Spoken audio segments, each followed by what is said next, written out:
Europe 1, 11h30 midi. Question de santé avec le docteur Gérald Kierzek et Julie. Dans un instant, nous allons parler des causes des vertiges, mais tout de suite, l'actu santé du jour avec vous, Elisabeth Assayag. Des milliers d'opérations de la thyroïde seraient inutiles, c'est ce que révèle une étude des médecins alerte sur le phénomène de surdiagnostic. Une semaine de méditation, c'est beaucoup mieux qu'une semaine de vacances, ou parfois les deux. Expérience publiée dans la très sérieuse revue Nature. Et puis, il y a eu 562 passages aux urgences pendant les 3 jours de canicule la semaine dernière. On verra si c'était beaucoup ou si finalement c'était très peu. On commence avec ces milliers d'opérations de la thyroïde qui seraient inutiles et des traitements seraient sévères sans que ce soit toujours justifié. D'après une étude publiée dans le New England Journal of Medicine, grâce au progrès de l'imagerie médicale, on a peut-être affaire depuis ces dernières années à des surdiagnostics de cancer de la thyroïde. Qui dit surdiagnostic dit peut-être surtraitement, beaucoup trop de traitements qui sont parfois très très lourds. Mais Gérald, ça veut dire qu'en fait il y a trop de prévention, c'est ça ? C'est pas qu'il y a trop de prévention, mais l'enjeu d'un dépistage, c'est de dépister des cancers pour avoir un bénéfice thérapeutique. Et c'est vrai que si on a un petit cancer ou un cancer qui évolue très lentement, et je pense au cancer de la prostate aussi, qui est un cancer qui évolue sur des dizaines d'années, si on le dépiste à 80-85 ans, on va être plus agressif avec ce traitement qu'un vrai bénéfice thérapeutique. Donc il faut faire la part des choses. Oui, il vaut mieux surveiller dans certains cas, et donc on va aller vers une médecine personnalisée, vers un traitement qui est personnalisé. Et puis juste mettre en garde, ne demandez pas des IRM, des scanners à tort et à travers. Quand on a besoin d'un examen, on le fait, parce que parfois quand on fait un scanner alors qu'on n'en a pas forcément besoin, on tombe sur des petites choses et après on ne sait pas bien qu'en faire.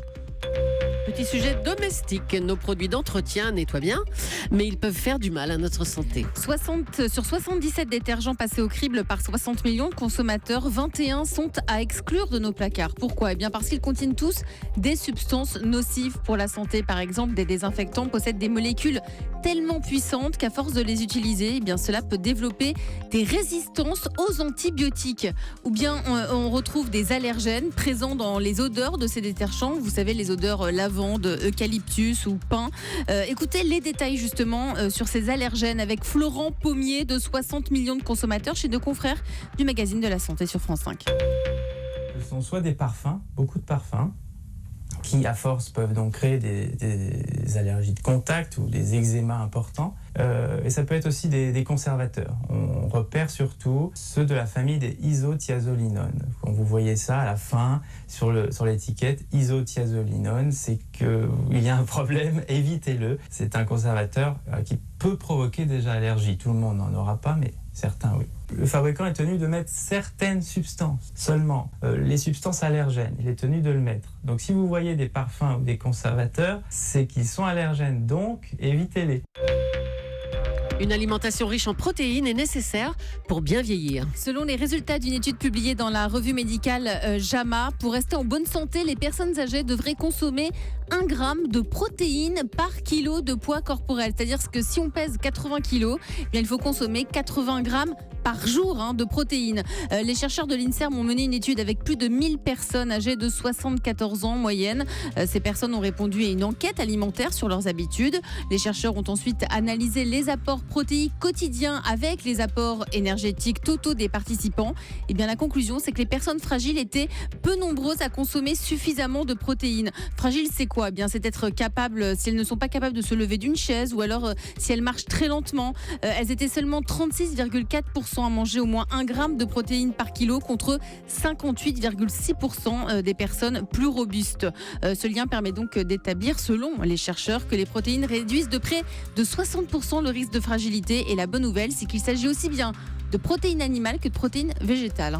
Et puis on en vient à cela, une semaine de méditation régénère mieux qu'une semaine de vacances, ou les deux, disait le docteur Kierzek, Ouais. qui a le sens du lagon et de la plage de sable blanc.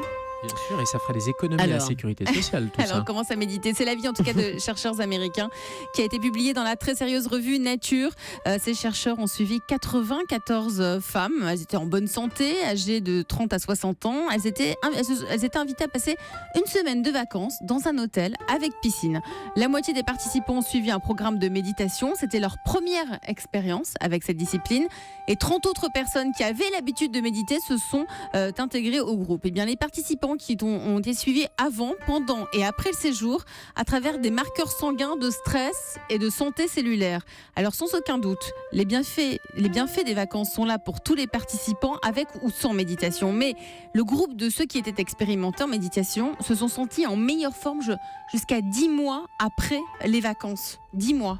Et ceux qui ont découvert la méditation pour la première fois ont vécu moins d'épisodes dépressifs et moins de stress tout de même dans les mois qui ont suivi. Vous y croyez, vous, Gérald? Bien sûr, j'y crois. Il y a de plus en plus d'études qui montrent, et là on regarde les marqueurs biologiques, on n'est pas sur le ressenti des patients, là, on est concret. sur les taux sanguins de cortisol, d'hormones de stress, etc. Donc on imagine très bien le lien quand on parle de psychosomatique, on voit le lien déjà entre le psychisme, entre la relaxation et le corps, et de plus en plus de marqueurs sont en train d'être découverts. Et même la méditation à la maison, on n'est pas forcément obligé d'aller en vacances. Relaxer, respirer.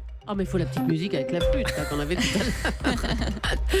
Le chiffre du jour pour terminer, c'est 562. Oui, il y a eu 562 passages aux urgences pendant les 3 jours de canicule la semaine dernière. C'est un bilan de l'agence Santé publique France. Ces passages ont concerné les seniors âgés de plus de 75 ans qui sont plus vulnérables aux épisodes caniculaires. Gérald, c'est très peu, non ?